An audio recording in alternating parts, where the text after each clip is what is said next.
Alrighty, ladies and gentlemen, sorry to freak you out right there. I know you weren't expecting my lovely voice to be popping into your ears. Wanted to let you know a little bit of an update going by. I'm actually going to bring down the... I'll pause that for a second. We'll come back to the music in a second. Wanted to update you as to what's happening. It's currently 3 o'clock in the morning where I am, and 4 members of CDEC are here. It's CDEC September. We've got June, Shade, and Flyby. Still waiting for Garter to hop in. Excuse me, not Garter. We're still waiting for... Who's the last person from CDEC? Demons. Demons is the last. I figured since you guys are here, I would maybe give a little bit of an update, let you guys know a little bit more about these teams. We might go further in depth about it later, but my gut tells me that we're probably just going to want to hop right into the game. So I'll take a moment to talk about it. CDC has changed around their roster again. This one is looking much more like they're trying to develop talent in-house. I haven't had a chance to talk a ton about the Chinese reshuffle, but a lot of interesting things have occurred with this. First and foremost, you have September that's on the team. He's the only one really that hasn't actually played on CDEC before in some form or fashion. Also Shade. So Shade is the other new one. Shade is the position 1 player. You've got September, who played position 4 on LGD previously. Interestingly enough, we'll talk about this. He was teammates with Sylar, who's now the carry for EHOME. So that's going to be teammates battling off against each other. But then you also have June, Demons, and Flyby, and all of them have played for various aspects of the CDEC organization. Flyby came up from CDEC Avengers, which was not nearly as strong as it was previously. September played previously on CDEC Avengers a long time ago, if I'm not mistaken. He was able to make it really far in the Shanghai Major Chinese qualifiers, but ended up getting beaten out by Newbie, unfortunately. So that was like really close to the CDEC Avengers squad finally making it to a big event after he really, showed himself. And this was part of a team that was really strong. You had September, Victoria, and Nono. Nono obviously went off to play on Vici Gaming Reborn. You had Victoria that switched over to CDEC Youth and still does play for them. And basically, this CDEC Avengers squad was another iteration of strong young Chinese Dota. And September has come back now to the organization. He spent that last little season in between the Shanghai Major and the end of TI playing for LGD. Now he's come back playing on the main CDEC roster. Shade is going to join him, who's a relatively unknown. I think he's just a pub player, an in-house player who's kind of gone up the ranks. And then you've got the other three members of the team. June, the position 2 player who used to play on CDEC Youth as well as Demon. So those two were teammates in the last roster shuffle. And then Flyby, who's coming up from Avengers, who took over after September left. And so those two are going to be playing in the 4 and 5 position, September and Flyby. And then you've got June and Demons playing in the mid and off lane role. And then Shade is the upcoming new guy. Now, this is kind of interesting because they're also going to be facing off against the old EHOME squad. So Sylar, like I said, he was playing on LGD before. He's the position 1 for EHOME, the new guy who's coming into their team. Obviously, he's been all over the Chinese scene. He is pretty outspoken. If you guys haven't heard about him, a lot of like the big Chinese drama that occurred, it involved Sylar, whether it was him having problems with the LGD organization or whether it was him having problems with his other teammates. There was a famous spat that happened between him and ROTK. Sylar's kind of been at the center of some of that. And of course, he has this sort of long storied history within Chinese Dota as a whole as well. But EHOME has kept a large proportion of their same people in their team. They did lose Old Chicken and they did lose Ice Ice Ice. Those were the two people that have. No. Old Chicken is still there. I was looking at the old lineups. Excuse me. They lost Kaka and they lost Ice Ice Ice. Those are the two teams that they lost. 2 players that they lost. And they've replaced them with Sylar, who used to play with September, and Garter, who used to play on CDEC. He was in the most recent iteration of CDEC. So EHOME kind of has, and China in general has, these players that are battling off against each other. They used to be teammates or they used to play on the same organization that they're now playing against. And there's just all of this history that's going on. So this matchup for me, the couple of things that I'm going to be very interested to look at. Obviously, EHOME has that 3 core players that have been together for a long time, but how does Sylar fit within the context of this draft? Is Lanham going to be able to sort of corral him in? When I think about Sylar, I think of sort of like a young buck, this guy who's obviously been around for a long time, and he's well known, but he's very hot-headed to some extent as well. That's what some people have talked about with him. And relative to the other players on this team, even though he has a long history in Chinese Dota, he's still relatively young, only 22 years old. And then the other one, of course, is Garter, who I'm not exactly sure how well he's going to do. He's a little bit older, 27 years old, but maybe tries to bring that more stable lineup to the lineup that already consists of a lot of people that not only are named old, but are actually a little bit old in esports terms. On the side of CDEC, it feels like it's a mishmash of players that are coming from all over the place. How well can they start meshing together? Obviously, all of these teams are coming up from the lower bracket, so maybe they need to pull together a little bit better and build a stronger core around it. I might talk about this a little bit more, maybe I'll just touch on it slightly when the game starts, but I figured I'd give you a little bit of a history as to what's going on. And I'm happy to answer any questions in chat as they come up as well. But a lot of cool information about these teams, and I'm just really excited to see the continuation and how the shuffle works out on the Chinese side. So still relatively close. We're 4 out of 10 in the lobby, 15 minutes away from when the scheduled start time is. And so hopefully we will get it underway soon. See you guys in a bit.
Ladies and gentlemen, hello and welcome back again. Mars TV Dota 2 League. We're going to be taking a look at MDL action. It's the Chinese qualifiers. I'm Lyrical Dota, going to be joined again by the illustrious, the wonderful Aosin Dota. How are you doing today, sir? You having yourselves a good old time? Wow, that is quite the introduction for me. But yeah, I am having a pretty good day. Want some Dota, getting some MMR, the usual. Wonderful. Well, yeah, we're going to be taking a look at CDEC Gaming versus EHOME. Hopefully these two teams will be able to put up a good show for us. It's going to be a little bit of an interesting one. We are already a good way through the draft, so we'll try and talk about it. A little bit of background. Some of these players are on teams where they played against each other. Sylar and September were on LGD previously, so they were teammates. You also had Garter, who used to play Guardian. He used to play on CDEC. A lot of mixing it up with these teammates here. But Aosin, as far as you're concerned, we've seen a lot of Shadow Demon recently. Is there any hero to you out of these four that have already been picked that just is a pain for you to deal with in your pubs, or that you've seen in competitive that's really a problem? So far, I mean, I would say all four of them are super annoying to deal with. Yeah. I mean, Darkseer, always annoying to deal with. Ricky is, Ricky, he's running around. You have to keep your eyes on him at all times. He just runs around. causes havoc all over the place. Really annoying to deal with. Yeah, Shadow Demon, same thing. Like, just like from TI, I can only assume they paired up with like illusion-based heroes and stuff like that. No, absolutely. It's frustrating, and you can also have him as kind of a great, I feel like, harassing tool in lane if you want to go for some early points in Shadow Poison. Like, Darkseer, not only somebody that can lane really well, but if you get caught out and Shadow Demon's there, you can sometimes even just die if you're not careful. What about Ion Shell Ricky? Is that something that's still a thing? I mean, it definitely works. I don't know about how people normally run it. Like, a lot of these teams are very new to me, and a lot of these players are kind of new to me as well. Not really so much for the EHOME side. EHOME, I mean, you have all the familiar faces, but for CDEC, there's some new players in there, and they probably have some really unique things up their sleeves. So we'll see how they run it. Absolutely. I'm very curious indeed. And of course, like, the other thing about it that I was talking about a little bit before the game started in the extended break that we had. Thank you for anybody who was sticking around that whole time. Sorry about the issues but eHome needed to delay the game because they weren't all at their training house apparently. But it's a lineup that has a couple of people that were previously on CDC Youth, a couple of people one person that was previously on CDC Avengers, and then another person in Shade who hasn't played a competitive match yet, as far as I'm aware, except for games with the CDC organization. Whereas eHome, you look at them, they're all, in a lot of ways, veterans in the scene. They've been around for a long time. It's maybe a little bit of the new blood versus the old blood, which is cool to see. Yeah, I mean, I'm pretty excited to see like a lot of the new rosters. This is like one of the first tournaments I've actually watched after TI. I know there's been other ones that have been going on, but this is probably one of the first ones I've actually watched. So it's interesting to see how people have adapted since TI. Like, some of the things I'm kind of a little surprised about is how both of these teams don't really care about Drow Ranger, whereas she was like, top tier back at TI. So. Yeah, a little bit interesting. We did see in our previous game, actually, I think you were watching through some of that. It was the Morphling Drow, where they actually were able to get away with a last pick Drow, and it kind of blew my mind that we've almost always gotten used to seeing a first phase pick. Is there anything that you think has changed in the meta, or is it maybe just this Chinese scene have found an answer to it that the rest of the world hasn't, maybe? I think it's definitely a play style kind of thing. Like, a lot of people definitely, when you practice, right, there's no way you never practice against Drow. Right. And a lot of the ways people deal with Drow is you just play a really, really aggressive lineup that just runs at her. Because if you can close the gap between you and her, it's not as difficult as it looks to shut her down. Oh, for sure. Well, this is going to be that Morphling picking up for eHome now, and I guess that they do have that late game potential if they wanted to run something like a Drow here. It's actually almost exactly the same lineup that we saw previously out of LGD. A lot of other bands that have come out. Earth Spirit, always a problem child to deal with. Is there anything that you feel like either team is lacking right now, or stuff that has you concerned slightly? I mean, it doesn't look like CDEC Gaming have a ton of right click outside of that jug. Reserve time. It almost feels like CDEC is hoping they pick Drow Ranger. I feel like this kind of lineup is like really good for dealing with her. Like Darkseer, like Blink Vacuum is really strong. Juggernaut's just really strong against Drow altogether. Same with Ricky. And about the Ion Shell Ricky thing, you can also do that with Juggernaut. So it's probably going to be like a lot of early game action with the CDEC lineup, honestly.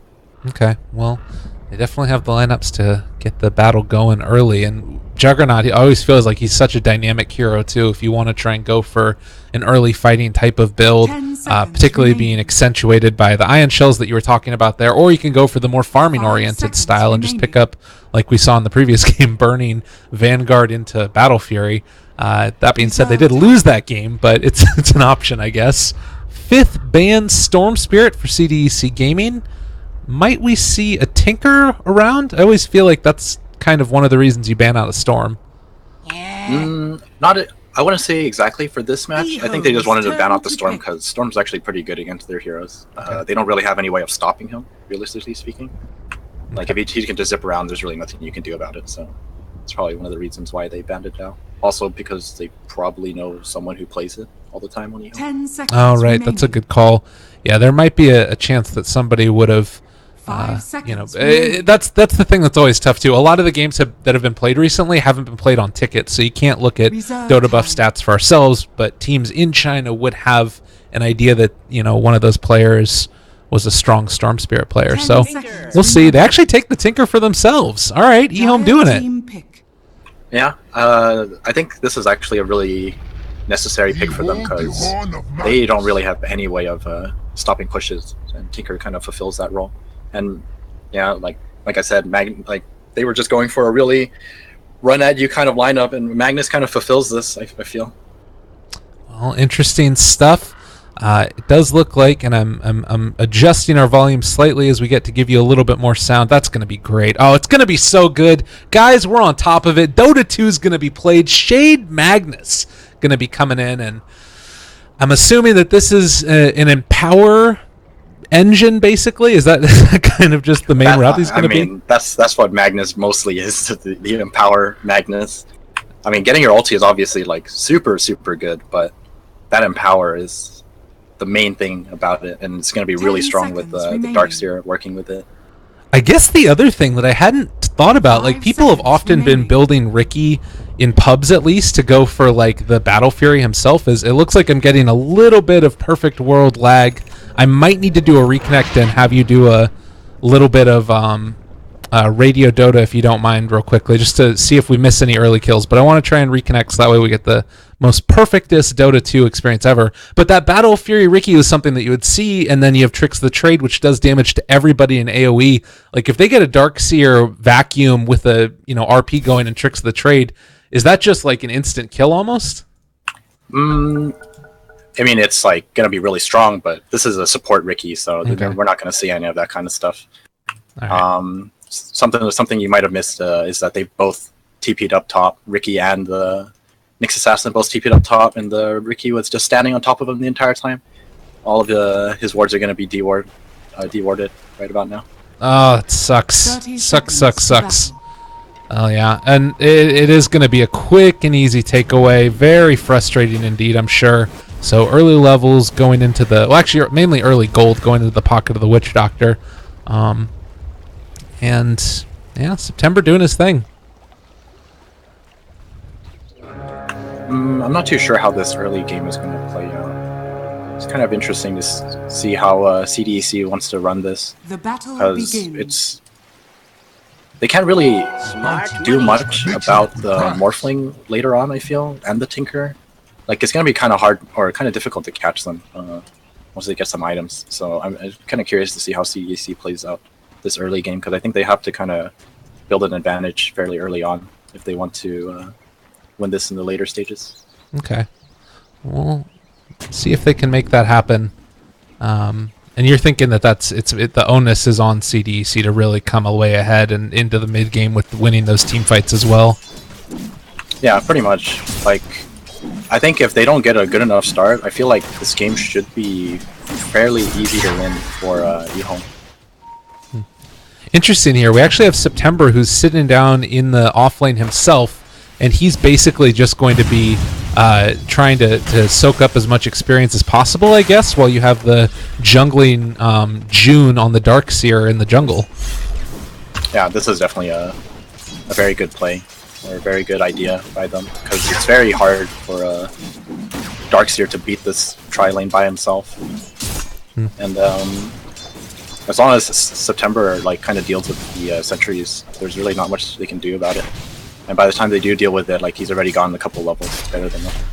You know, it's interesting too, looking at that matchup, and specifically September as a player. When he was playing on LGD, oftentimes he would be the guy that was like enabling maybe in the mid lane to find kills and to be really aggressive. He was roaming around constantly and making moves. And this one looks like they're trying to prioritize his farm a little bit more. And I'm very interested to see what the dynamic is in CDEC, like him versus the Witch Doctor here, Darkrai, and how much they each get out of the early stages. Yeah, I mean, I'm not too sure how they, like I said, like I just don't know how these guys play. It's something I'd have to see. But just by looking at their heroes, this is definitely one of the best ways to play it out, because there's really not much you can do as a Ricky Magnus lane against a Tinker. Like, you're really asking for a little too much if you hope to get a kill with that kind of lane composition, you know?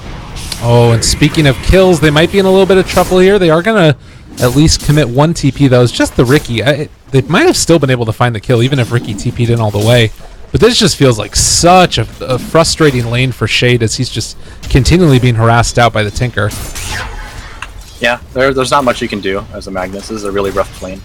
Interesting to see that he got 2 in Empower. I feel like that's a little greedy over instead of getting 2 in Shockwave. I mean, I don't know. It's up to him.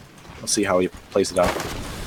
And Darkseer, meanwhile, is going to deny himself to the neutrals. This is going to be a rotation in towards the mid lane by the Witch Doctor. Just going to place down a little ward, make sure that everything is all fine and dandy, and then head back out afterwards. I would have liked to see him maybe stack up those Ancients, but no such luck. And now it looks like they're going to try and get a little bit more aggressive, as they've brought the June Darkseer into lane with level 4.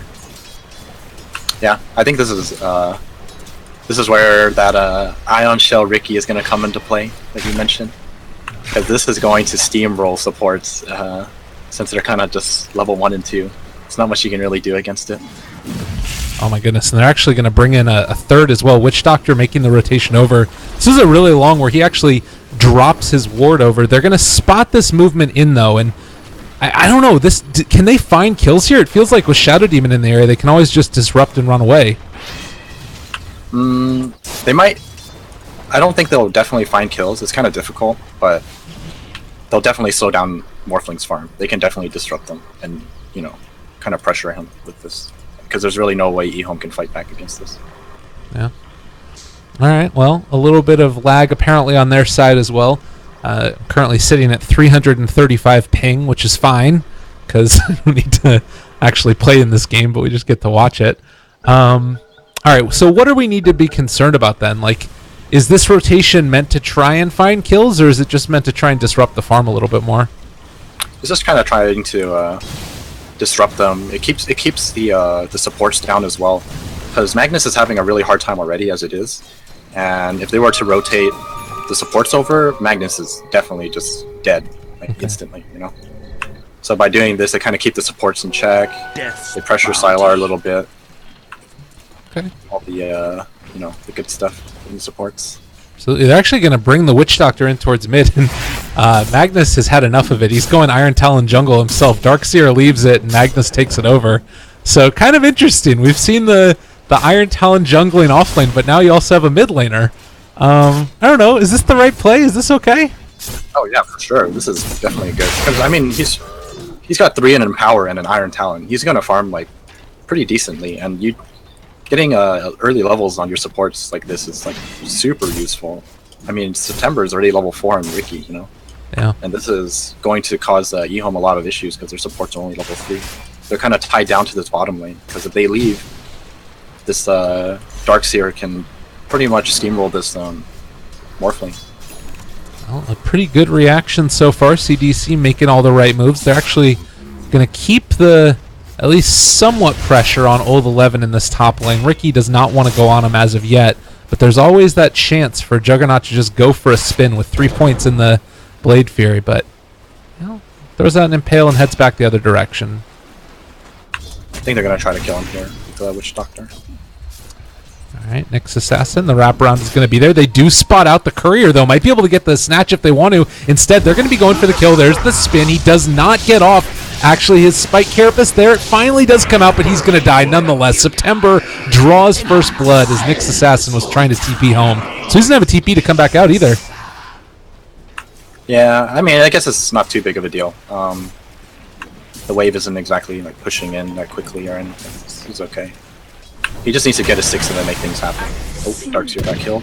Perfect block by Shadow Demon. Oh, nicely played. Yeah, and the old Lanham again, Glimpse is always just something that even if Darkseer did manage to get a little bit of separation, he was always going to die. So they lose one offlaner for the other. Very even Steven. As far as sort of net worth lead is considered, it's not really anything substantial at this point. What's the turning stage? Like, is it a level 6 on the Disruptor where they can start to take fights, or do we have to wait as long as a mechanism for Darkseer before things start to happen? What are your thoughts on that? It's tough to say. I'm not too sure what the best timing for them would be. If I I mean, looking at their items, it doesn't look like they have any intentions of doing anything, though, honestly. Look at Magnus's build. He has no polarity. He bought a Glove of Haste. I'm pretty sure he's getting Midas. This is going to be a farm-heavy game, so, I mean... Well, I said CDEC needed an early start, but it looks like they're willing to play the farming game, so we'll see how they... when they decide to do things. I'm getting awful lag, so I'm going to reconnect one last time. Occasionally these things help, but honestly, the Great Firewall creates all of these packet loss situations, which you can't deal with sometimes. So hopefully this fixes it. Hopefully not we're missing anything either. Anything really happening on there? Farm war right now. Nyx almost killed Juggernaut. Oh my Juggernaut had about 40 life, but I mean, he's fine. Oh, runaway little Juggernaut. Yeah, he's going to TP back home. Man, and yeah, we are really getting the packet loss here. Hopefully it evens out throughout the course of the game. Sometimes it just takes a little while, and hope and a prayer, and it fixes itself. Yeah, I'm getting that lag too. It's a kind of a slideshow, but whatever. What can you do? I'll do a little explanation in between the games about what it is that actually causes this, because I had Rob... for anybody that doesn't know, the guy over at BTS who does a lot of the production stuff explained it to me one time, and it blew my mind, some of the things he was talking about, because it's actually really interesting. It just kind of sucks though when you're watching the game. Yeah, for sure. CDEC is spreading out their experience pretty nicely here. Witch Doctor kind of needs to catch up, but for the most part they're doing pretty well in the experience department. Yeah, and it's like the Ricky also just being up there that high is really cool, because once he gets at 6, then you start to become even that much more difficult to gank. There is a wraparound going on in the jungle. Nyx was looking to see if he could find a kill, already level 7, but everybody is vacated, and looking like they might try and make something happen.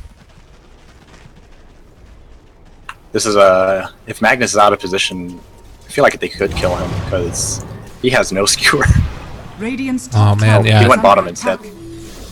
Huh. Interesting. So he's going to move in here. September did not scout that out because no sentry wards. Yeah, Old 11 is just going to make the long journey. How important are these Vendetta kills? If Old 11 doesn't find people, is this a huge issue, or is it kind of okay? I think it's okay. I don't think it's that huge of an issue. Because like I said, a lot of this is just going to come down to the Morphling and the Tinker just split pushing later on, because CDEC doesn't have a really good answer for it. Okay. Oh my goodness. We got the marching going on right now with the Tinker. Interestingly enough, I still have 60 frames per second. It's just that it's all lost. This old chicken is going to move back towards the jungle. Does not have his bots, but almost there. That does start to become a whole new issue that you have to deal with, is the long duration split pushing Tinker that's just the bane to everybody's existence. Yeah. CDEC is handling the rotations very well, though. Yeah. He's been off the map for quite a while, and no one's been caught. Still 1-1, so this is really good for CDEC, just not dying to the Nyx Assassin.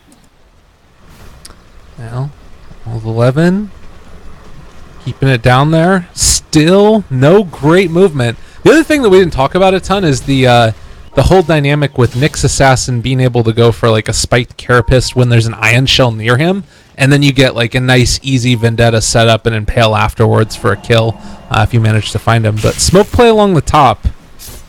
How easy is this? That only affects the Darkseer, so it's only going to be good for killing Darkseer. Right. Okay. I'll wrap around. Old Lanham.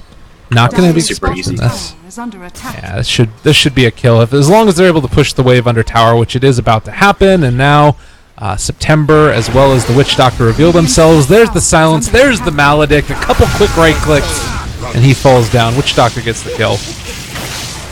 Yep, super easy kill. There's no hero that can realistically TP in and Radiant's top tower is under attack. Kind of like make a turnaround. Radiant structures are fortified.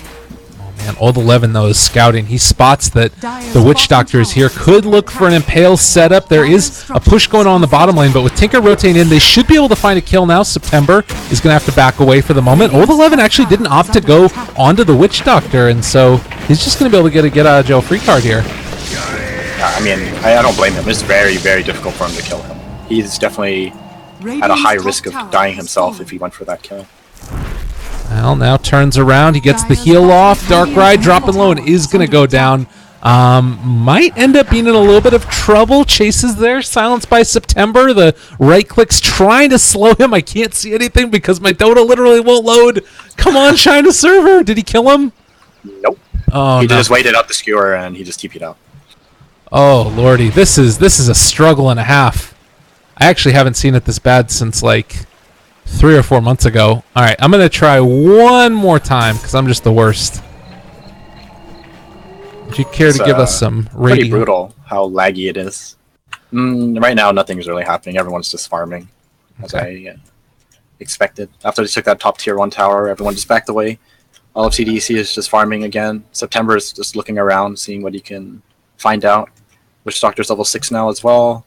Magnus picked up his blink. I'm pretty sure we're going to start seeing some stuff now, though, because they'll definitely get kills with Magnus, Witch Doctor. Okay. Well, still waiting to load into the game. And unfortunately, it's looking like it's taken a little while. EHOME's gathering for the top tower now. All 4 of them are up there. CDEC just completely vanished. No one's even going to contest. They're all in the bottom lane. All 5 of CDEC are bottom lane right now. Oh my goodness. I just want to see something. Up. And heading towards middle tower. All 4 of them. Only Juggernaut is farming bottom lane right now. He's going to go for farming build, playing Battle Fury. Both teams are just dodging each other right now. No one found anything. They just both smoked in opposite parts of the map. Oh no. Dota 2, please don't do this to me. Lordy. All right. Ooh, big team fight in the middle lane. Lanham is dead. Witch Doctor is going to die in return. And that is all. All right, 1 for 1. It's a rough life indeed out there for a Witch Doctor. Is there any sort of towers being taken in response to this at all? Sylar is just split pushing top. They took the top tier 1 tower before they team fight, or took the team fight in the middle. Oh my god! Here comes the split pushing. He's just doing his own thing. No one can do anything about it. I'm so fired, Lordy. I mean, I'm pretty sure anyone who's experienced watching these kind of games in the client has experienced this lag as well. It's true. So a quick thing about what this actually is that happens, it's packet loss. When you send information to and from China, it has to pass through these huge buffering things, and it takes a period of time to go through that. And it's not just like it's not just like individual games that have to pass through these servers. It's like anybody that's using Google in all of China passes through these servers, and then it just so happens that this Dota match goes through that one as well. As we see a catch in towards mid, possibly going to bring back Shade. There's the Static Storm drop down. Sylar right clicks, finding the kill. It is going to be secured, and Magnus goes down. Blink Dagger's still done, but not a whole lot else. Radiant's middle tower is under attack. It's kind of interesting that he was standing there. So it's also interesting that Radiant have warded their own jungle like this, but I mean, it paid off. It killed their Magnus. Oh, and by the way, Magnus has a Perseverance and Quelling Blade. I'm actually kind of wondering if he's getting a Battle Fury on Magnus. That's what I was wondering about too. Could it just be like a straight up refresher? Like, does he have the mana for that even? No, there's no way you buy something like that. I feel like it's almost impossible to use it this early on, because you can't even if you didn't cast anything except for RP, you still wouldn't have enough mana, I believe. That's pretty absurd. If he actually goes to a Battle Fury, that'd be kind of cool. There isn't another great right-clicking hero in this game outside of that Juggernaut, so what would be the next pickup after that? Would you go for like an Echo Saber, or would it be just a crit? I definitely believe you should get attack speed first, so I wouldn't be surprised if it was Assault Kuros first. Really? Okay. Oh, they pop the dust. Does not hit onto anybody, though. Another sentry is down as well. They have found Shade, though. Oh, the Magnus again in a little bit of trouble. Vacuum back. Oh, they cancel the RP. Skewer onto 2. Ends up being able to hit him a whole heck of a lot of damage. They've taken down both of them, and now looking for Old 11 again. September chasing, but not going to be able to find the kill. Meanwhile, the missiles get thrown out. Blink Strike to dodge away from it. They do not have vision of Old 11, though, so I think he has escaped this time. Yeah, this is the Darkseer Mag synergy. Radiant's middle Vacuum tower everything is and under attack. RP everything. That is nice. That was really good. Yeah, it's really strong, but like I said, it's only good when they're, you know, all together, right? So EHOME probably will realize that they're not really in a good position to fight them anyways, and they'll just play the farming game. My goodness. Oh, the jump forward, and maybe going to be able to find the kill onto Old Land. A vacuum again onto 4 with the Omni Slash going. They take down the Tinker. Ooh, that was quite sexy. Unfortunately, I missed all of it. I was in a slideshow. Well, you could try the reconnect now too if you wanted. It does seem to work. That's the thing, is randomly it just like all of a sudden all of the data parses at once and it handles its stuff. So we're back at it now. The stream is good. I'm gonna knock on some wood to make sure it doesn't change from that. But yeah, Shade continuing to build into his next item, whatever that happens to be, with the Quelling Blade online and just 1,400 gold in the bank. He might build into that Claymore now and finish off his Battle Fury. Yeah, I think this actually isn't like a bad idea, honestly. Like, there's so much synergy for all this cleaving. It's actually really strong in my opinion. Well, and it's really interesting too because it's again a lineup and a team that's taking a new approach and a new look at Dota. This is really, I mean, September's the captain. He was in my opinion, the strongest part of the LGD lineup that went to TI, even though he didn't get to go to TI himself. And now they're kind of running these interesting strats that are, you know, a little bit unorthodox. It's cool to see. Oh yeah, for sure. This is going to make for very, very entertaining fights. Oh, Magnus getting caught. Oh my god, Shade just destroyed in the mid lane as June had no way of saving him. Only has the blink online, does not quite have the... Oh, vacuum up to the high ground, they drop the wall! Witch Doctor ultimate there as well, they kill off Old Chicken! Oh my goodness, he did not expect that. That was pretty sick. September mid lane, they also have eyes on him, and that should be another dead hero as Morphling finds the kill on the Riki. Both teams are definitely underestimating the other team's ability to catch people. Oh, Old 11 now looking for the kill. He actually took a crit cleave, doing 500 damage to the Nyx assassin. Might even actually try and find... Oh my god, Flyby. I don't think he realized that Nyx was there, but the Spike Carapace would have caught him. That was really weird. I wonder why he did... Oh, I see. No, okay, I see why he did that. He actually just did that to farm a little more efficiently, and he was lucky enough to dodge it. Oh. Did you find the kill up in the top lane on the Darkseer? So he was just trying to farm it a little bit more efficiently? Radiant's middle tower is under like he attack. pulls the creep wave up the hill, kills them all up there, and then he's a little bit closer to the middle lane to farm the next area. You know? That's nuts. Now September's also going to lay down the Tinker wards. Old 11 is off in the trees. Does have that blink dagger, so I think they realized the Nyx was in the area, but doesn't quite find them. So good stuff, as Magnus has almost completed that Battle Fury. The interesting thing about this too is they actually don't realize that this is going to be coming their direction. All they see right now is the blink on Magnus, so it's going to be a complete surprise. That was strange. I wonder if they didn't see Old 11 blink Vendetta with that ward. I guess not. I think that he's going to find another kill, most likely. Riki is spotting out the rotation that's coming in from the Tinker. He sees the marks of the machines. Flyby going to head back home, at least for now, keeping it a little bit close, and they should be able to take down this camp. I don't think that they can come in and get him without another, right? Like this, can Old 11 solo the Jug? No, definitely not. Well, he goes for the Vendetta combo, blinks away. Riki finds him, but He's just trying to slow him down, that's all. okay. I don't think it's going to do anything, though. It's not even going to slow him down, honestly. CDEC is just farming away. Double Battle Fury. And now the Magnus has it on the courier. It's in his stash. Battle Fury up and online. And they've got all the vision in the world. This is going to be a hell of a surprise. How much damage is this going to do? Like, if it's Jug and Magnus just getting 1 or 2 right clicks off on the whole team, are they just all dead?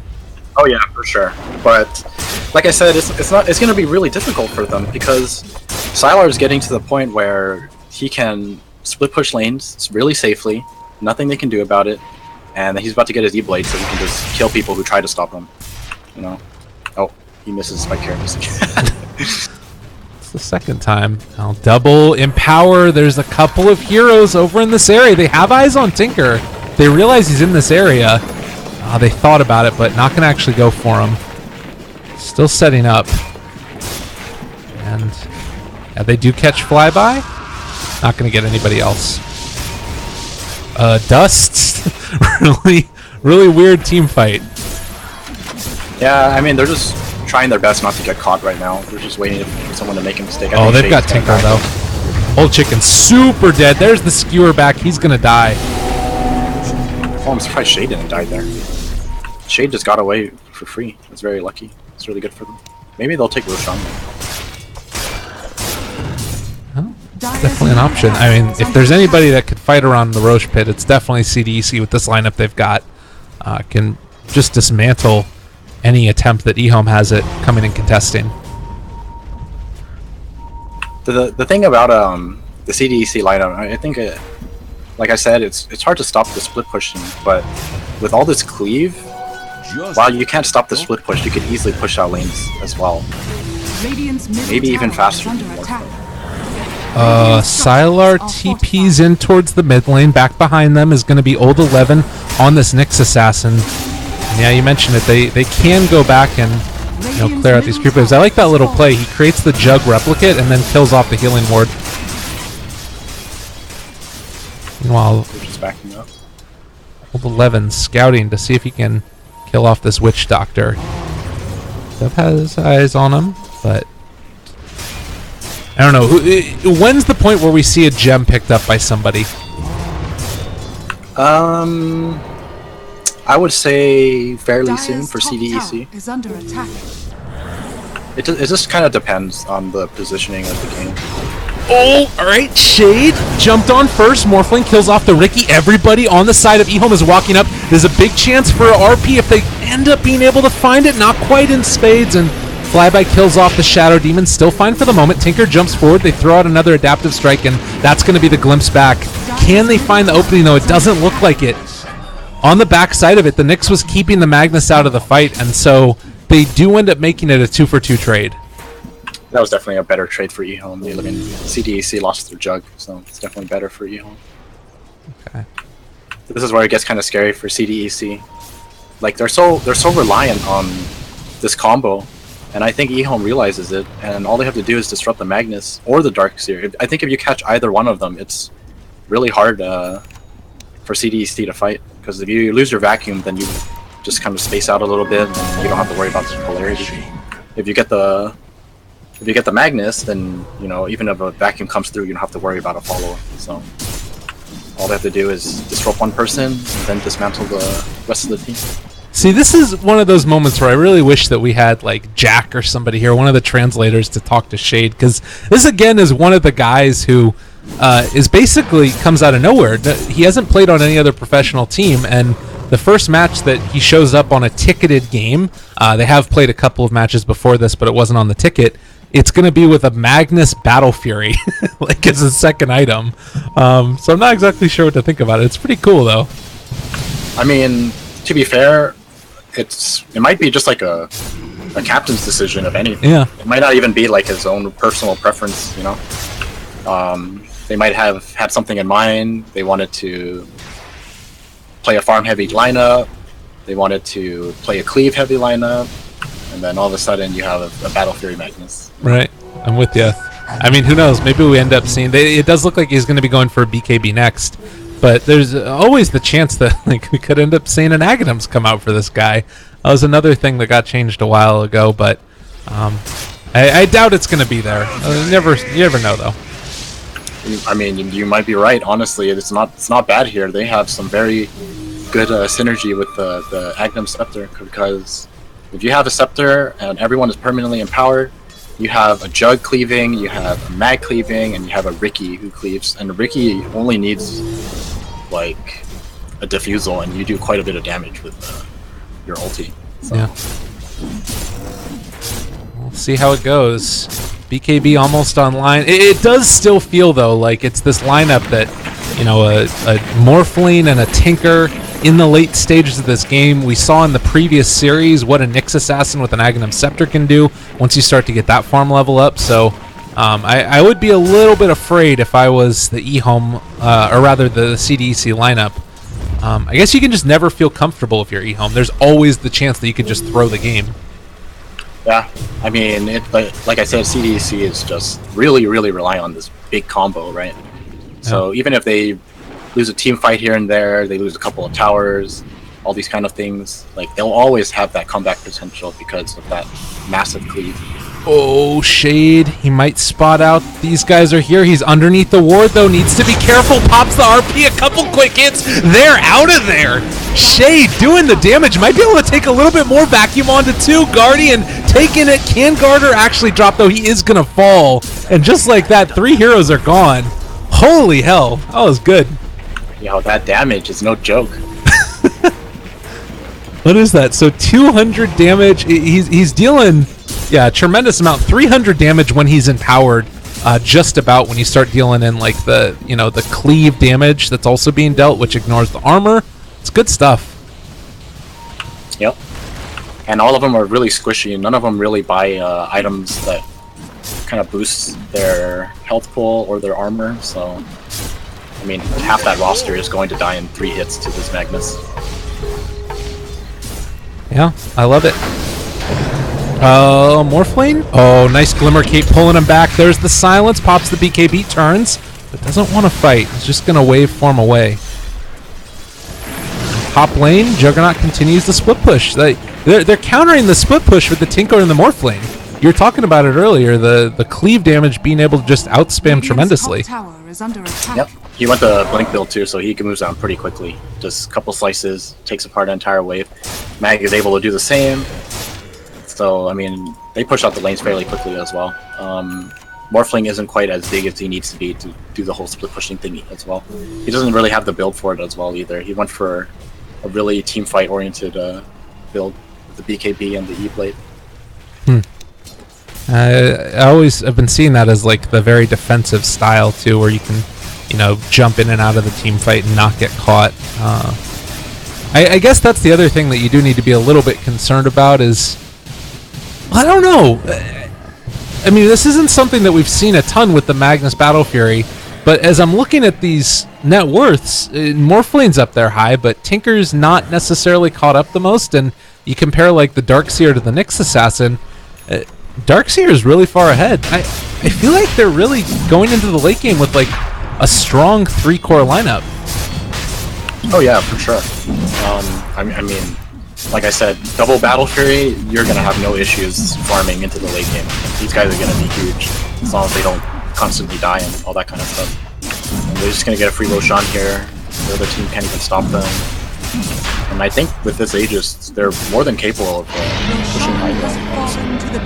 Absolutely. Well, another big engagement could break off at a certain point, potentially. It looks like they're just going to have to deal with the Morphling shenanigans. This was always the frustrating thing, was a Morphling replicate with the Shadow Demon. It's just so hard to deal with. But, because it just becomes this, like, it's basically as much damage as you get from a Morphling. It's just that it takes a little bit more and deals a little less.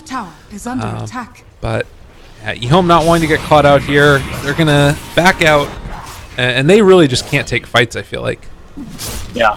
I mean, that's a nice thing about the CDEC lineup, is that they're so mobile in their, like, how they can move around. It's so easy to just catch them out doing this. It's really hard for EHOME to kind of make illusions and then hit a tower slowly. They can't really do that. Oh! RP mid, they drop it on the Sylar, vacuum wall, everything, and they kill off the Morphling. Accidentally pops his BKB. That was not meant to be, I don't think, by Shade, but regardless, they just blow it all and kill the Morphling. Yeah, definitely worth it. That's kind of why Sylar went for the BKB as well, because he probably thought the only way he would die is by getting caught in the smoke screen, because then you can't morph, right? So he buys a BKB, and he thinks he's invincible, but all of a sudden you have a Magnus who has a Battle Fury, and one RP is able to kill you, so rough stuff. Rough stuff indeed. They're going to go through, and Pale connects onto a couple. Vacuum Wall, though, is going to be able to catch, and there's a nice disruption, but they do pull back out the Nyx Assassin. A nice jump with the laser. The Omni Slash is going to be enough to kill off Old Lanham on the Disruptor, and Old 11, meanwhile, throws in a Pale and only connects onto one, so eyes on the prize while the Juggernaut ends up burning his Aegis in the enemy base. They take the tier 2 tower. He's going to have to blink out, but doesn't quite catch it in time, and they'll still have the Manta BKB, so he should be able to get out of there. They end up taking down 2 after the Morphling was gone, as well as the tier 2 tower. And CDEC going strong. I don't know if you noticed, the Juggernaut accidentally used his BKB as well. He just picked it up as he used his Aegis, and he was moving items around. He actually used his BKB. Oh lordy. Well, it's just after TI. We're getting used to the game again. Everybody's just enjoying their items. To be fair, he's one of the players I've never seen play before either. So there might be some nerves or something there. Who knows? Yeah, definitely.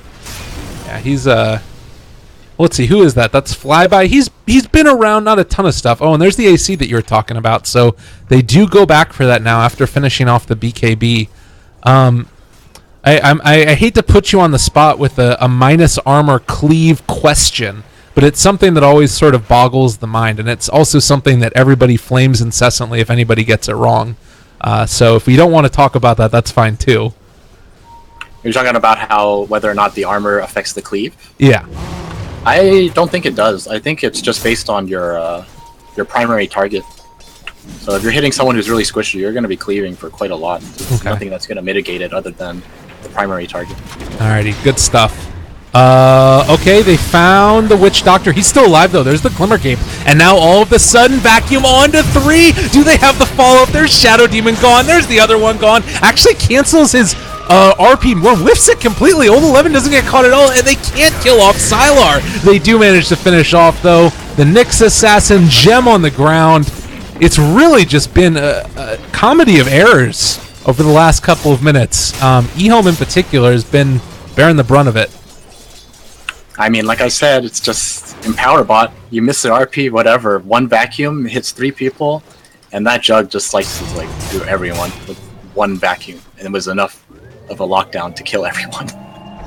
Goodness. So, all right, I need to get some semblance of sense out of this. Is this just a strategy that's that good, or is it that good because of what EHOME is doing, or what's happening in this game? What's going on? I feel like it's just something they like to play, and it's definitely a very effective strategy. Honestly, it's kind of got everything you want in the lineup. Okay. Other than obviously the matchup is really important too. You don't really want to pick something like this into a Void, for example. You're not going to really have a good time with all this melee dealing with the Void, for example. Okay. But it's really hard to say because, on paper, like I said at the start, I thought that EHOME would have had a much easier time, but CDEC is just doing a really good job in all these team fights. They're always picking the right fights, forcing EHOME to fight them, and then just winning these team fights left and right. They still can't really high ground because it's a Tinker and stuff like that, but they're just slowly building this lead to where EHOME just can't fight them anymore. It just feels like this thing too, where it's like, as pings are just going out all over the world, when people talk about drafts and the way they interact with each other, they say split push gets beaten by team fight gets beaten by all in, and all in gets beaten by split push, and that's sort of the general dynamic. And I guess this is just like a team fight winning draft. But it almost makes me wonder if this is going to become the new meta that we see, is just mass cleave with Magnus and this type of shenanigans, Battle Fury Magnus. I mean, like I said, it's just a playstyle thing. I feel like that's kind of a really old way to look at Dota. Okay. The whole rock, paper, scissors kind of thing. I mean, it's always a safe bet, but the real thing just comes down to how people execute, and these guys just know how to deal with it. I'm sure most of the teams have pretty familiar with playing with each other as well, I would imagine. Yeah, and that's another point that I guess we can make out as well, is that as September and Old 11 pass each other, two illusion heroes or invisible heroes in the night, as Shade's gonna try and clear this out. Mo cancels the RP, looking for Old Chicken. Is just gonna turn and fight. He's dead. Oh my God! Nobody wants to TP into that Magnetor, as it looks like Old 11 might be going down himself. Pops the BKB, but oh God, Old 11's gone, so everybody's dying. Lordy. Yep. I mean, this split push game only works if you're able to push, like, you know, into their side of the map, but CDEC does such a good job of like keeping the equilibrium like really far into the Radiant base, and they're super patient too. They don't even give Sylar this tower, you know. They're over it. Get out of here. Yeah, and I mean, they do have June and September here. There's the shotgun that's going to come through, doing a decent chunk of damage, but they're also going to throw out the Cloud now. Morphling does get the tower, but is forced to pop his own BKB. There's no respect given to the BKB anymore. Yeah, I mean, he only got it just to deal with the Riki, but it's gotten to the point where he just dies to right clicks. Like, both of them do so much damage. It's 300 damage each, and it just cleaves as well. No one can survive that on EHOME. Like, look at Lana, he has 1,000 life and 6 armor. He dies in 2 hits. Same with SD. And the only people who can withstand it is just this Morphling. No one else can survive it. Yeah. And I mean, if he gets RP'd and is under the silence at the same time, then he can't even really deal with it either. So it's a rough life. Rough life indeed. And I guess that there's probably a good chance that September could anticipate that this is a route that Sylar would want to play, as the Morphling in the split pushing style. Like, September played with Sylar for a long time. Through those couple of months with LGD, and so there's a decent chance that they were realizing that is what they might run into against EHOME. Yeah, that's definitely true as well.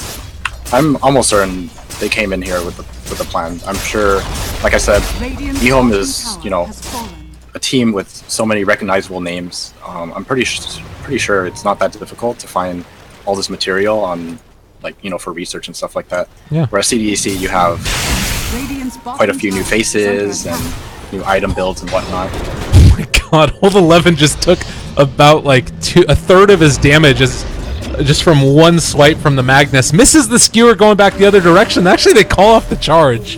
Not going to go for him. But Shade now has a Daedalus up and online.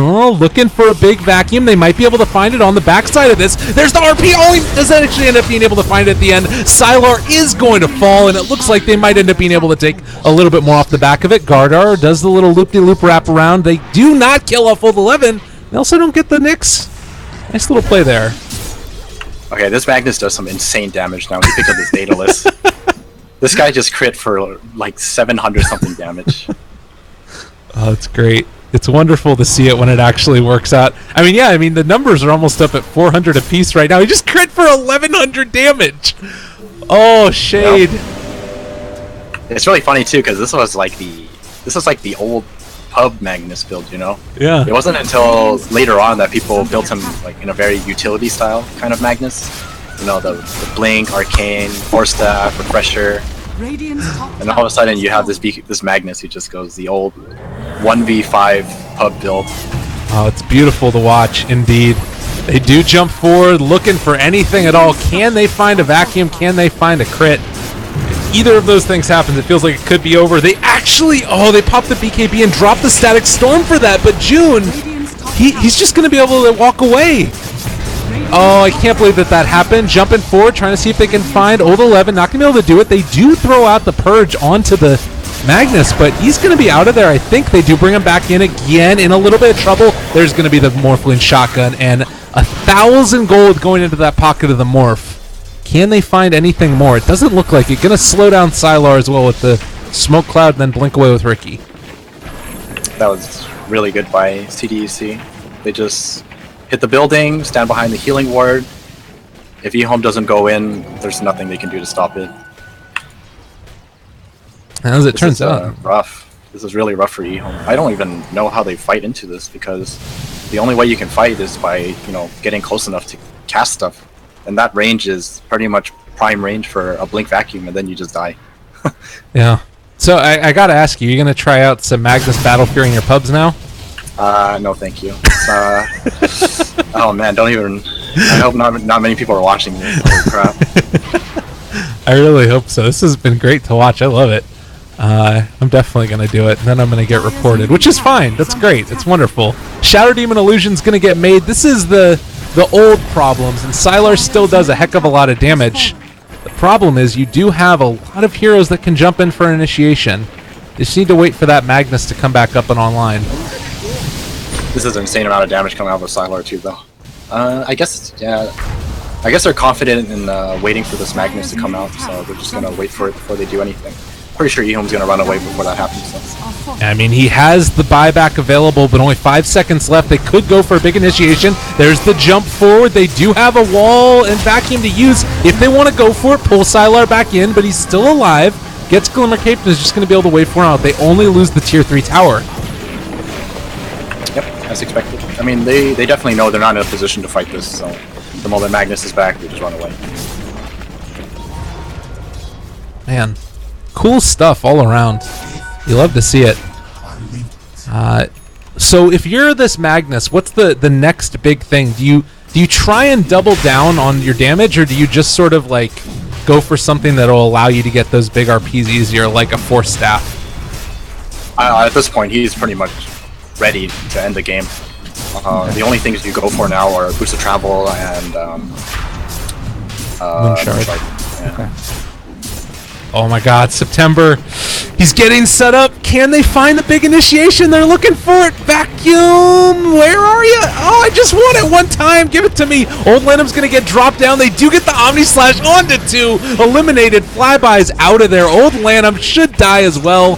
They weren't able to get the big, huge initiation, but nonetheless, if EHOME do not get here quickly, game is going to be over. And with Aegis down on the ground, it's starting to feel like that might just be the case.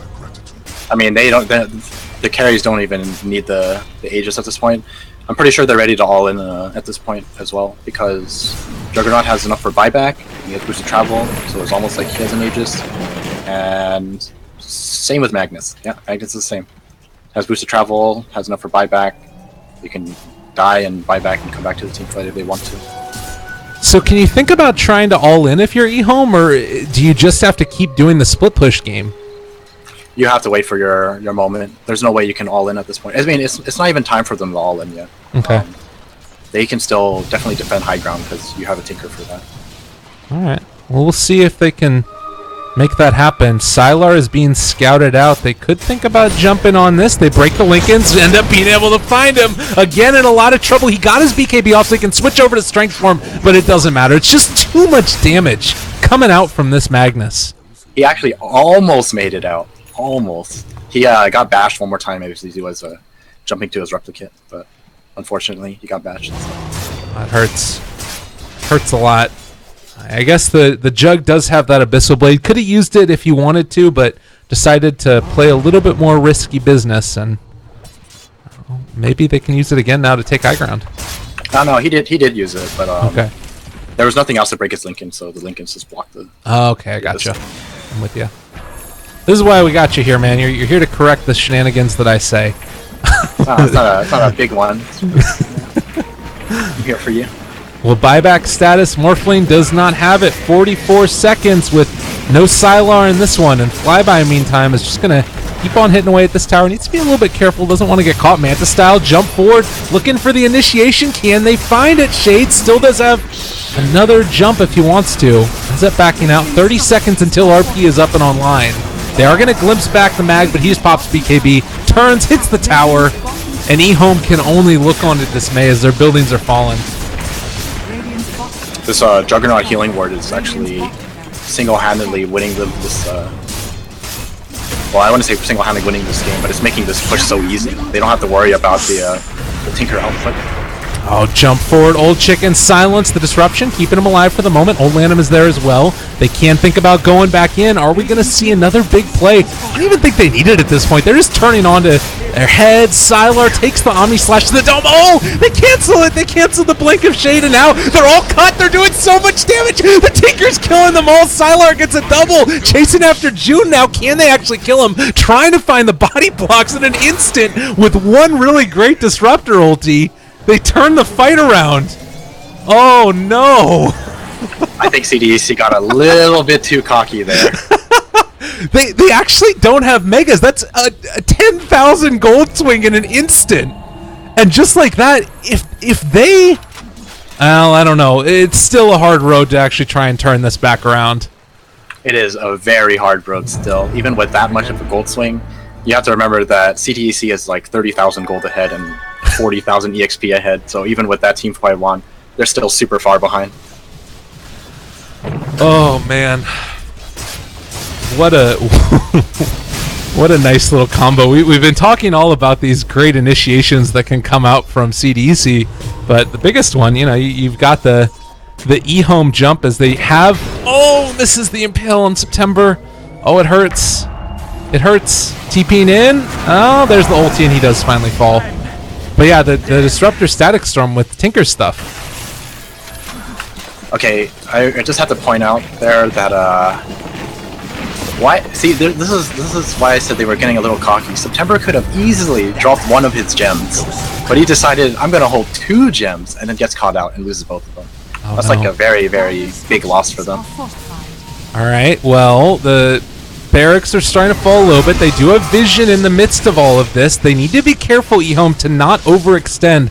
Again, that combination is still available if they can find it, and Flyby is looking. They do have the Dark Seer. Not quite in the area as of yet. They're thinking about jumping in. Magnus is there as well. Does not want to get his blink canceled. It's back off cooldown again. They popped the BKB already for June, so he is thinking about jumping back in. They don't actually have it, though.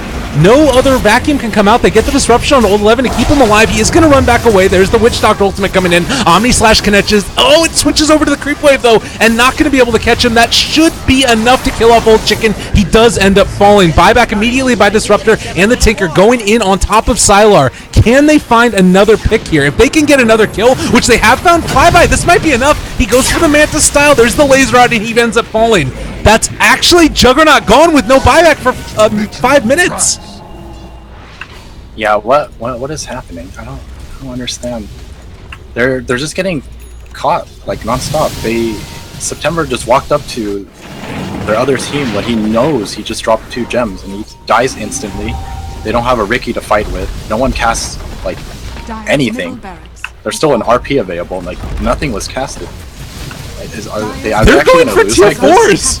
They're actually going to lose this. There's nothing they can do now. RP. All right, Sylar pushing him into the fountain. He's not quite in range. I don't know if they can kill him. He actually waves for away. BKB is trying to run out of there. I think that they're actually going to do it. EHOME, eyes on the prize. They're going to take it down. They literally just lost a 1 game. Oh, God, CDEC, not like this. They catch him in the Static Storm. BKBs are popped. It doesn't matter. Throne is down. EHOME win. Oh, CDEC. These are one of those games where I wish I could tell you what happened, but look at they're still 20,000 net worth behind. What? Just like that. Off of one small mistake, they just lose the game. Oh, oh, EHOME, you did it. But CDEC. It just all started with September losing both gems, buying back on the jug without any real reason to, and then September buying back as well and dying instantly again, and then the Juggernaut getting caught out, and then they just lose the game. Wow. Just like that. I can't believe that just happened. Well, ladies and gentlemen, I don't know if there's been a throw that big in the new season. That's certainly the biggest throw of the new season. Aosin, any thoughts going into game number 2? I mean, I hate to do this. You played on a professional team for a little while. I feel like if you lose that kind of game, you should be able to like brush it off easily. You'll be kind of frustrated at CDEC, but you should be thinking to yourself, okay, we were almost had no chance of losing that game, but we did lose.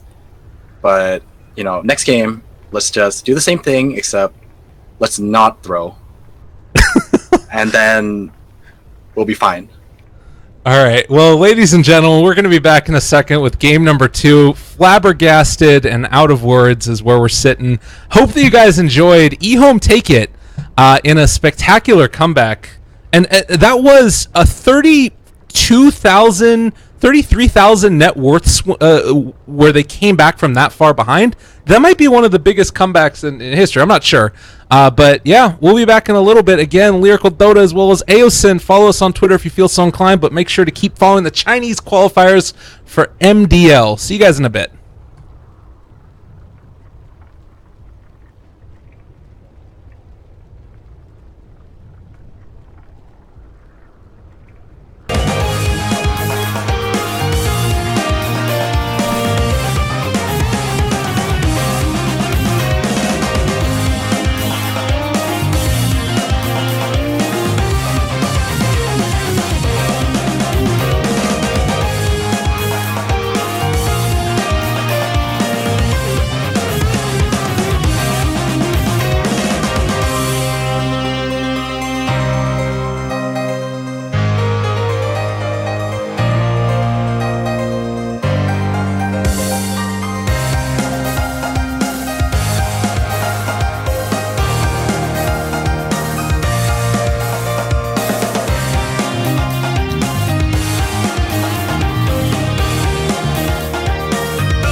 Ladies and gentlemen, hello and welcome back again to the MDL Mars TV Dota 2 League. We're going to be taking a look at the autumn season Chinese qualifiers. CDEC Gaming facing off against EHOME.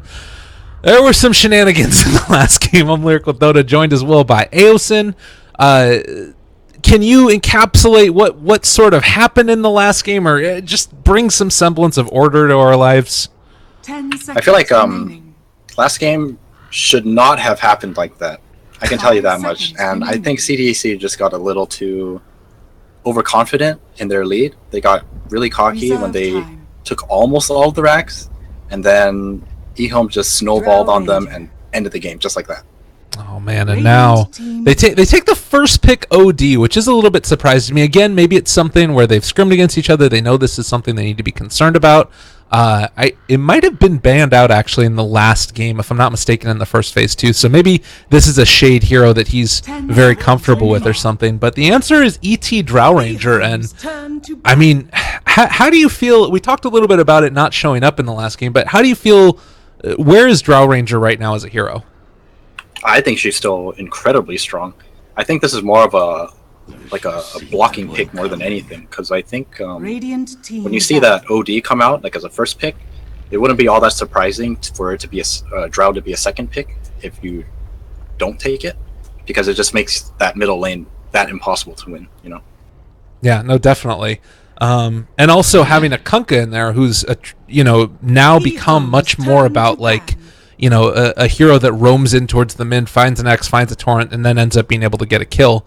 That's also another little wrench to throw into it that can just be an issue. So, I don't know. Very interesting to see how this is going to go.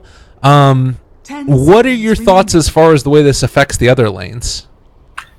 Well, one thing I want to point out first is that there's actually a very strong synergy between OD and Kunkka, because Reserve time. you no longer really need the X Okay. to catch people, right? Because if you have an OD, you just astral them, and then that's like your torrent setup.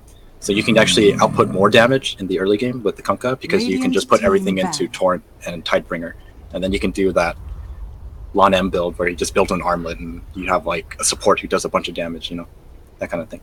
Yeah, definitely. I do really like that little combination there. We're getting some 10 words. seconds There's been remaining. a little bit of like, what's a good example of this? 5 seconds You know when there's remaining. like you see those mushroom cloud videos from back in like the 60s of an atom bomb being tested? Reserve time. You know those things? A word cloud. An atom bomb, like a mushroom cloud, going off. Oh, okay. Yeah. So there's like that initial explosion and then like a shockwave that radiates out. I'm seeing like all over Twitter, people are freaking out about the net worth change. Apparently, if it's 3.22K, then it'd be the fourth biggest comeback of all time. It actually was 37,800 net worth swing, or that's what they were able to come back from and win it. So I don't know how that changes things, but again, I'm just sort of reeling from how rough of a game that was. And you said that you didn't feel like this is something that should affect CDEC gaming going forward, but is it something that might sort of creep in there? Like, God, we should have won that game. Now we potentially have to go to 3. I mean, realistically speaking, you can never understand what's going on in the minds of the teams. Yeah. But just my own opinion, I would assume that it shouldn't affect them. I mean, if you're a professional player, things like this, they'll probably eat away at you for a couple of minutes, but you have to be able to shake it off. Yeah. And I think most of these players are capable of that. So. All right. Well, we'll see if they're capable of shaking it off. Bat Rider is going to be taken. They've got to take the Taylor Swift route. Oh my God. Anyways. I was about to point that out. So. All right. Yeah, Bat Rider, another great pick to go with the Drow Ranger. It's like that jump in there. I always feel like it's a problem with Drow Ranger's lineup of trying to take high ground. Maybe less so now because of Dragonlance, but Bat Rider does sort of solve that issue. Yeah, I mean, it's also, once again, kind of like a block pick as well, because Bat Rider is really, really strong against Drow Ranger. EHOME's Oh man, turn but the to immediate response with the Vengeful Spirit now.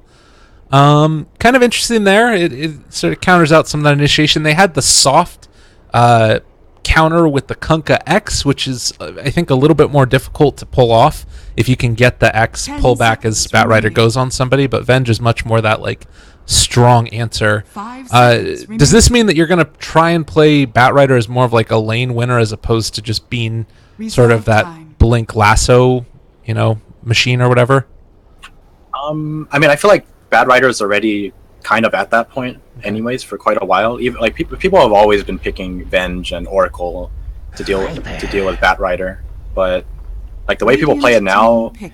I don't think it's really that much of a difference, and you still have a very powerful initiation with Bat Rider. If not initiation, it's still an incredibly powerful tool, like deep into team fights and stuff like that. Okay. Well, and man, just doubling down now on the 10 threat that they've seconds got. remaining. Viper mentioned going to get taken out as well. Oracle is already out of the 5 pool. seconds remaining. But do you think that they might think about going for another defensive sport to round this out, or Reserve maybe some time. type of... is there anything else that you'd be looking for out of this lineup? Maybe some more stuns and disable? Disable, maybe not. It would really depend on what CDEC picks afterwards, but for the most part, when you pick a Drow, it's a Drow strat. They'll probably pick something that just kind of amplifies that tower mowing lineup that you have. So, I don't know. It's kind of hard to say. I think they're just going to hold off until they see what CDEC decide to pick, and then it'll probably just either be something that strengthens 10 their push, seconds remaining. or strengthens the Drow, or something that counters like a EHOME's really turn to important battle. core hero that they pick last. Oh, and I guess there's the clockwork too. That's a pretty nice one to get in there on top of the Drow Ranger, obviously. It's not something that we've seen all that often, but has been making a little bit more of a comeback. There's the infamous clockwork 10 support that got seconds picked.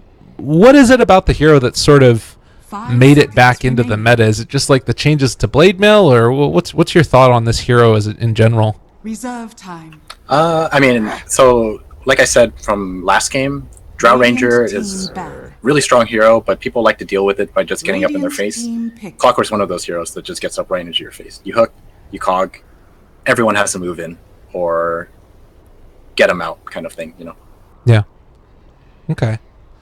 I mean, that's sort of, I guess, the be-all, end-all is trying to do. 10 I guess I seconds also remaining. wonder now if maybe EHOME think about going back for something along the line of a 5 disruptor, seconds maybe. remaining. That was sort of one of the classic answers to a clockwork, was Anti-mage. just make him get away from you. Some more farming is in Turn is to in pick. line now, as we're gonna see the anti-mage get picked up. How does he fare against the Drow Ranger? I feel like this is a little sketchy. This is an all-in lineup from EHOME. Are you referring to CDEC? Yeah, like, is AM good here? I don't know. That's kind of tough to say. I feel like anti-mage is just always fairly strong. There's only like some heroes that are really good for dealing with anti-mage, and EHOME doesn't exactly have the best anti-mage counters, Yeah. at least for much later on. So EHOME has to kind of steamroll them, or not steamroll them, but like they have to kind of take that early advantage before anti-mage gets out of control.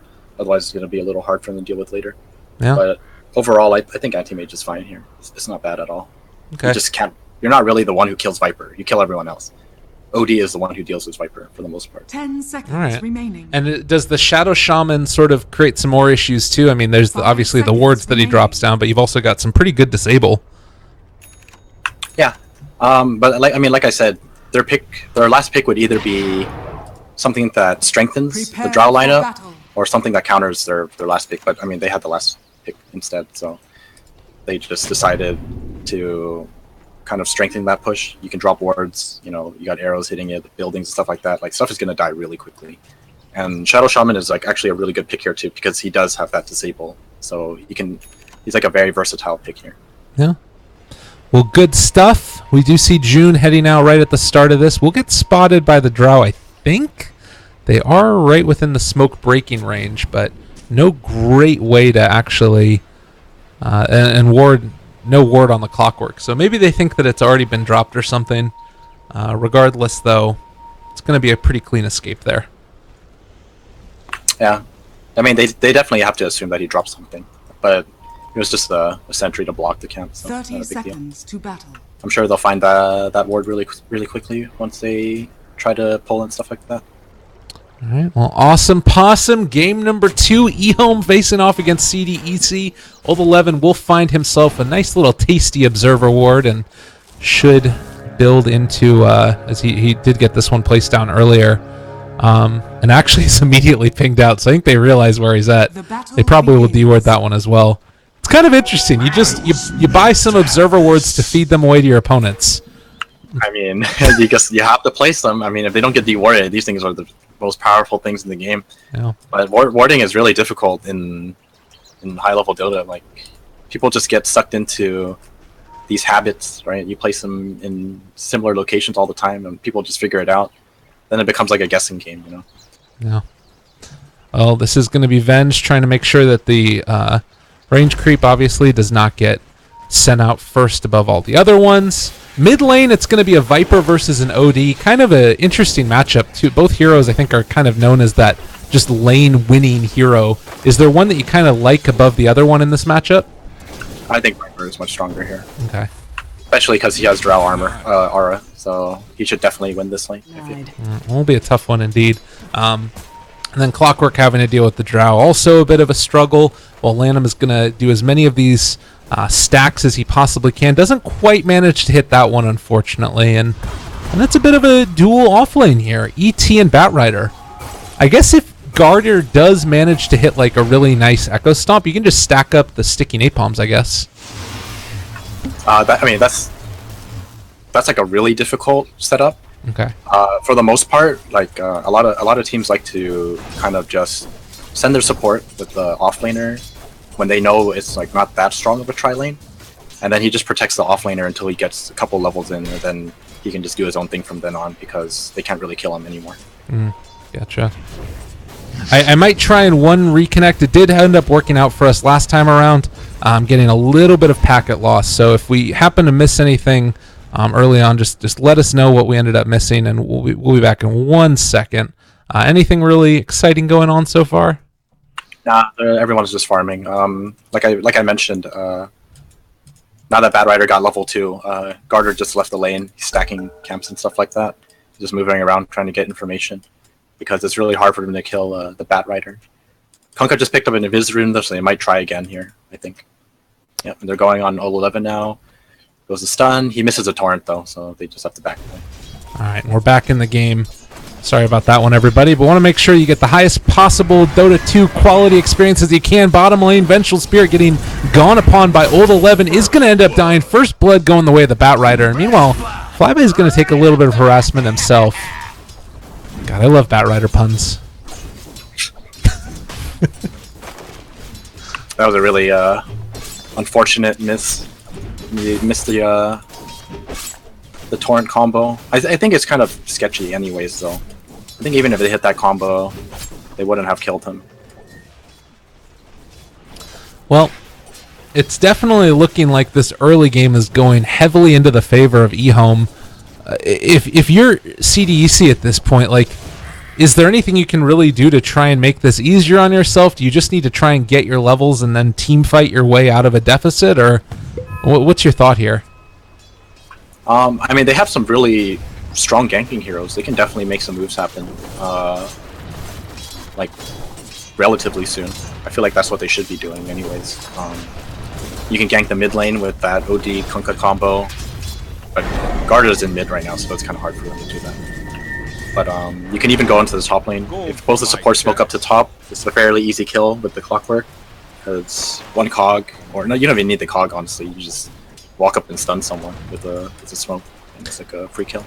I mean, that's the thing too, is that you take a look at this. Lanham has already gotten his boots, so it's not an easy solo kill, but you know, one of those rotations, and they might be able to find it, as September is going to rotate up here. Has X as well as Torrent, but probably is just going to need to hit a Torrent somewhat blind, I would imagine. But Garter is going to come up as well, so a little bit less easy as the Observer Ward was scouting everything. Yeah, EHOME's doing a really good job in just protecting all their lanes and not dying to this aggressive dual support combo that they have going on here. Oh my god, he can shackle him from the other side! Oh, that's a little funny. Catches him. Mid lane, though. Old Chicken might be in a little bit of trouble. They throw out the magic missile. Trading hit. Still might be able to kill off Jade. Ends up being able to take him down. Did not anticipate the 2 points in Nether Toxin. And that does enough. Yeah, that and Drow like, that just did like something over, I don't know, 110, 120 damage in one hit. Jeez. Oh, he opts for the no ulti build. This is actually really good. You like this on the out of the Viper? Yeah, because if you think about it, he's just farming anyways. And if, since it's against an OD, well, actually, I guess it doesn't matter because he doesn't even have ult here. But he's just farming, and he doesn't really expect to kill the OD because the OD can just astral himself when he gets ult. Man, the other He just opts for the farming route. The other thing that's so frustrating about this is that September rotates in. He has to sort of try and hit a blind torrent. It's going to pop his clarity and then also immediately have to pull the creep wave. So, like, all these little things, it feels like there might be, I don't know, a little bit of just things that aren't completely congruent between the CDEC lineup. It's definitely feeling like EHOME, not only in the context of this draft, are playing it, have an advantage, but are also maybe playing it a little bit better. I think they're kind of desperate for EXP right now, so September is just doing his best to find something anywhere, really. And I mean, like I said, they can't get anything done. EHOME is just doing so well in protecting all their lanes. Like, no one's getting picked off. Nothing is happening, really. Oh, they finally smoked, though. Hopefully they can pick up a kill here. They need anything. They're just falling behind if they can't pick up anything. Yeah, and it's like this indecision. They head back, and now they feel like they need to come and try and help out their OD. Unfortunately, I don't know if they're really going to be able to make that happen. September doesn't hit the follow-up torrent, but now all three of them might just die if they're not careful. Lanham turns over, is able to hit the shackles onto September. That's going to be a dead Venge, and honestly, Viper just feels like he's going to take on everybody. Can he get away from this one, though, or actually find the kill himself? Drop in low. Clockwork is going to be able to bring him very low, and they do end up taking the kill. June still a little bit scared. They've brought in Old 11, though. He's dead. Now September's trying to run away. They don't have another stomp, so he should be able to get away. Oh, my God. Old 11 has a blink dagger. What? Oh god, he's dead here too. Oh no, Shade! They level ulti. Old 11 brings him back. He's going down. Choo choo, the feed train is coming through. Oh god. That is, I didn't even see him pick it up. This is an incredibly early blink dagger. He actually, but I know why though, because he cleared out the jungle stacks. Because Garter stacked the jungle like crazy for him. He had two 4 stacks in the jungle, and he just cleared it out, and all of a sudden you have a blink dagger. Oh my god. What a game. All right. This is looking super rough for their CDEC. This is not the early game that they need, because at this rate they're gonna fall so far behind that they can't even protect their anti-mage, and their anti-mage is gonna have to start like farming in the dark, and he's gonna die to blink lasso and all this kind of unfortunate stuff. It's certainly been a rough one, and it doesn't really feel like it's, like you said, going to get a whole lot easier. AM, that lone bright spot. These other heroes now, is it just sort of their duty to not get caught out and just try and get whatever they can, or is it still viable for them to try and roam around and find kills? Like, is that something that's even possible at this point? It is possible, but it is incredibly difficult. Actually, I think EHOME is good enough that it's not even possible for them to kill anyone. They're gonna need some more items and more levels if they want to kill anything. Because Shada is level 6, he has no items, and Clockwork just hit 6, but I mean he's only got 2 levels in battery assault. He's not gonna do like that much damage. And then you have a Kunku who's level 4. He only has level 2 torrent. The only thing they have for them is this level 5 Venge with a level 3 Wave of Terror, so they can definitely do some damage. Oh, Clockwork level 6. EHOME is prepared for this. Oh man, there's 2 smokes going on at the same time. I don't think June realizes it. He wanted to use his hook shot, but he's going to get pulled back. Lassoed in. There's the Hex coming in from Lanham. I don't know if they can actually kill him, though. Shackles from afar. They do throw out the ET ulti, but it's not doing nearly enough. They've already lost everybody else. The gank gets turned around, and CDEC are going to lose their tier 1 tower and possibly more. Like, oh man, EHOME is just all over him. That was like incredibly good by EHOME. EHOME has them read like a book at this point. Like everything they're trying to do and execute, EHOME is just already ahead of them. They were prepared for that smoke on top. Because I think they realized like that's really all they can do. And by knowing that, they just walk up top, wait for them to show up, and then turn around, 2 kills, nothing they can do. Well, let's try and find something here. The hook shot goes through. They catch Garter. He does get hit with the Torrent, and that's going to be a kill going back their ways. We did it, guys. June is in a little bit of trouble now. He's getting ran down by the Viper. The X pulls him back away from his buddy, and with that, they're going to not be able to take the kill on the Clockwork, but they found a kill. Aosin, silver lining. Alright, it's a start. They need everything they can get.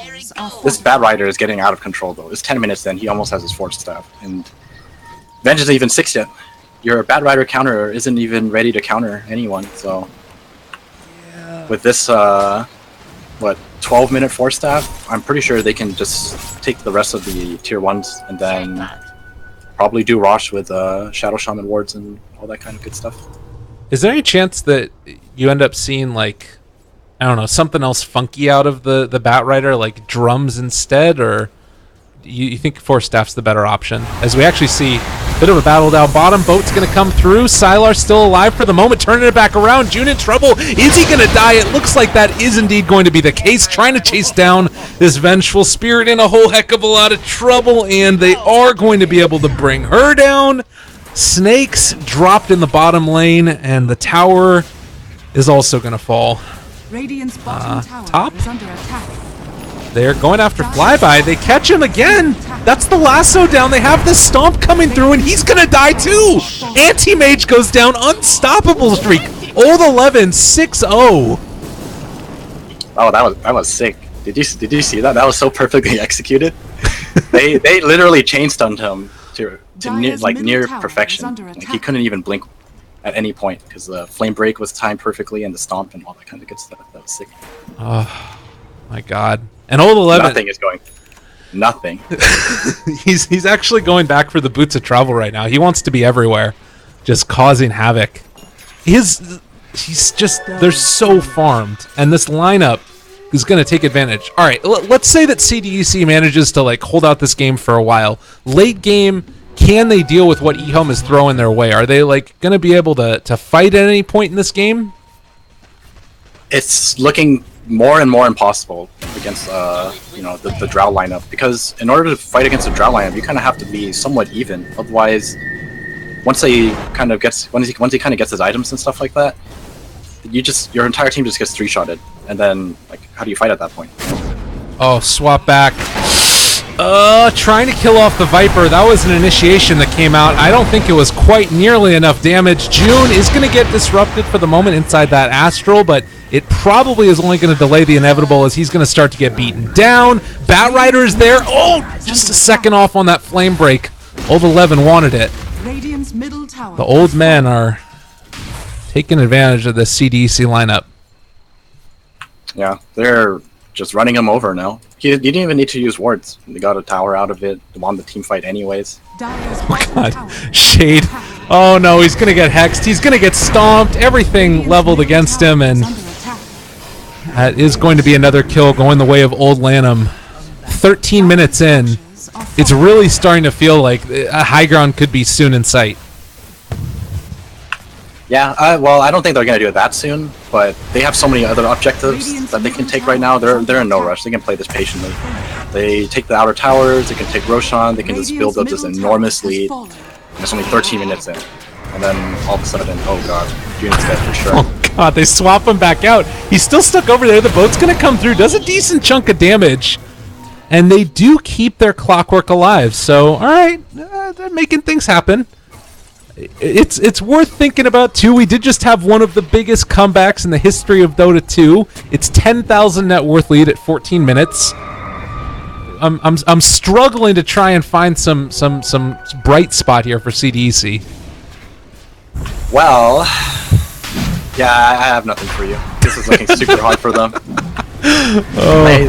They need a miracle. They need 5 of them to clump up and Mono Void hits all 5 of them or something. because this is looking super hard for them right now. And it's been a really entertaining night of Dota 2 so far, and it's really kind of crazy to see this big of...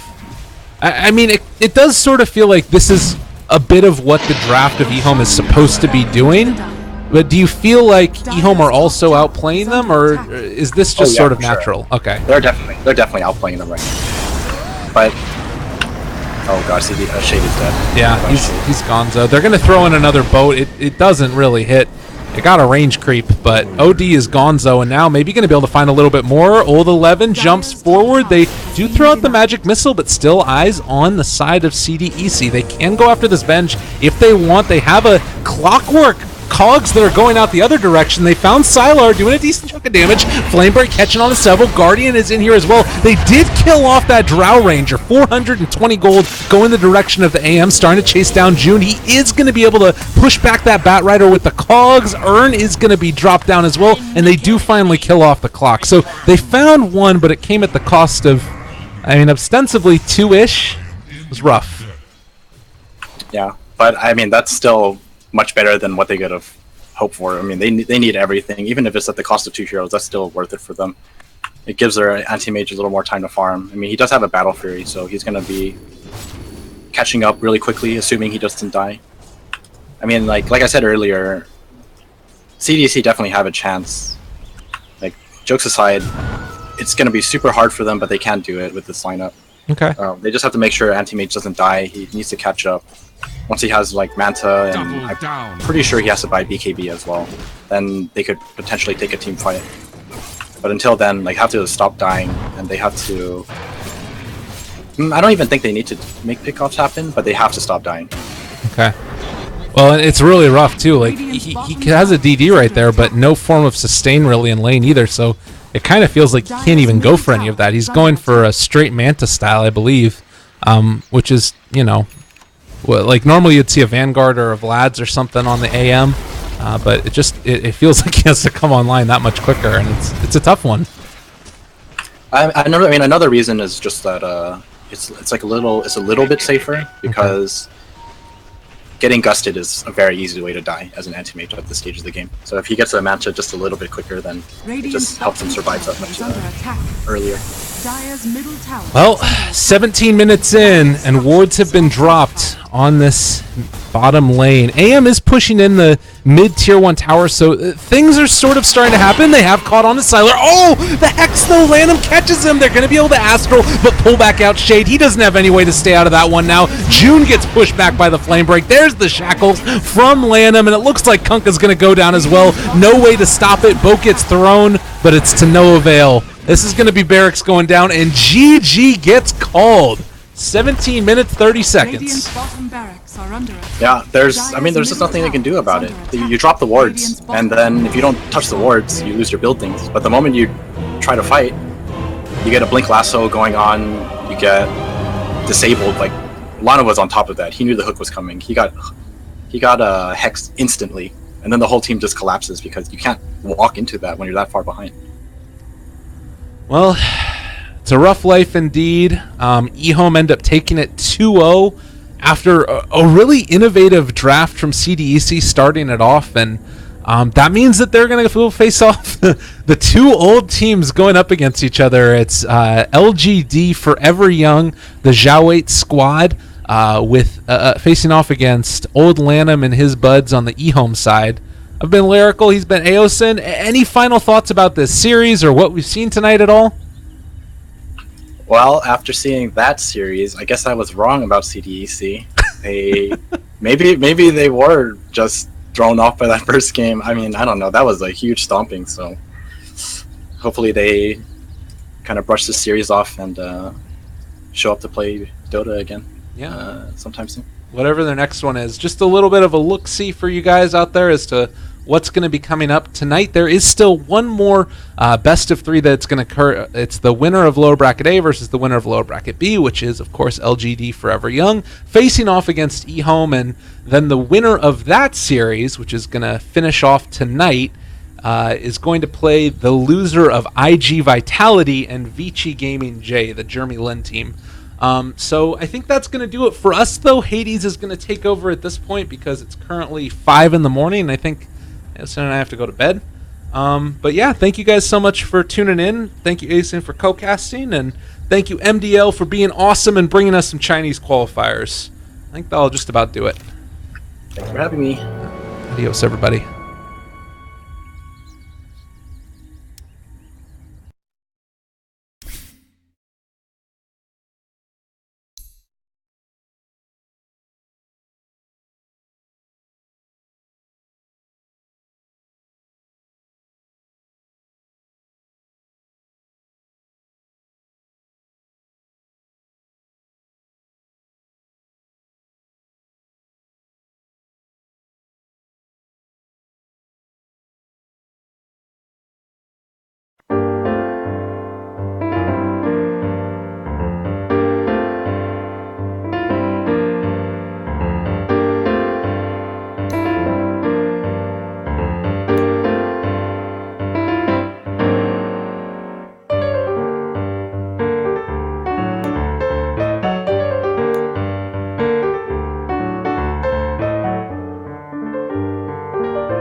All right, ladies and gents, just so you guys are all aware, there is actually going to be one more game that's going on. I know there's some confusion in chat. Want to make it clear. It's actually going to be EHOME playing again. It's EHOME facing off against LGD.Forever Young. So the two teams that won the previous series that we watched, they're going to be facing off against each other. Just waiting for a little bit of word about when that game is actually going to take place. For now, at least, I'm going to keep the stream going because I haven't heard back from the person who's going to be spelling me.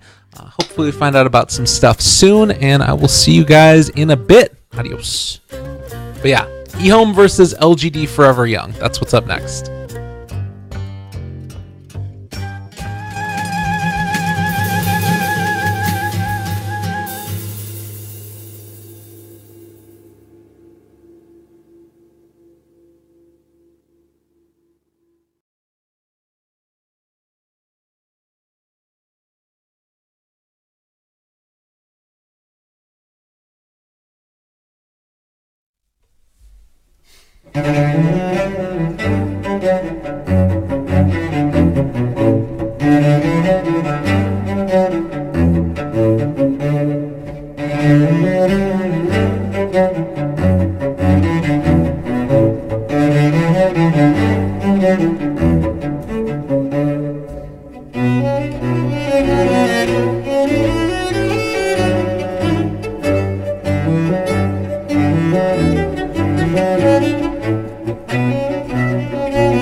All right, ladies and gents, I just got some word about when this next game is supposed to be taking place. Unfortunately, a little bit of scary news is... I'll take this off real quick, and I'll change the countdown. Oh my god, I love this music. I'll talk to you guys in a second about the music, but I want to update you as to when this game actually is supposed to take place. So here we go. Do and start. That's the unfortunate part right there. 47 minutes away is what we're looking at as a potential start time, assuming that everything goes right. That, of course, is going to be EHOME facing off against our buddies LGD.Forever Young. And I am not going to be your caster for that one, nor is Aosin, nor is Tsunami, who was on a little bit earlier on. It's going to be Hades and somebody else. I'm not exactly sure who at this point. So I'm going to go to bed. It's going to be great. It's going to be wonderful. And yeah, I think that's going to be about it for me. This song, I've been posting it all over the Twitch chat page. It's an OC remix, little thingy mabobber, which is a remix of the songs from 7th Saga, which is an SNES JRPG, which I loved growing up. So it really just sort of strikes the nostalgia chord within me. Played all on 3 separate cellos. So if you feel so inclined, go check it out. Obviously not endorsing anything, but it's just a cool thing to check out. So yeah, that's going to do it. I'm going to hop off. I'm going to sign off, probably play a couple more commercials because, that's what we do here. And I'll see you guys next time. Adios. Thank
you.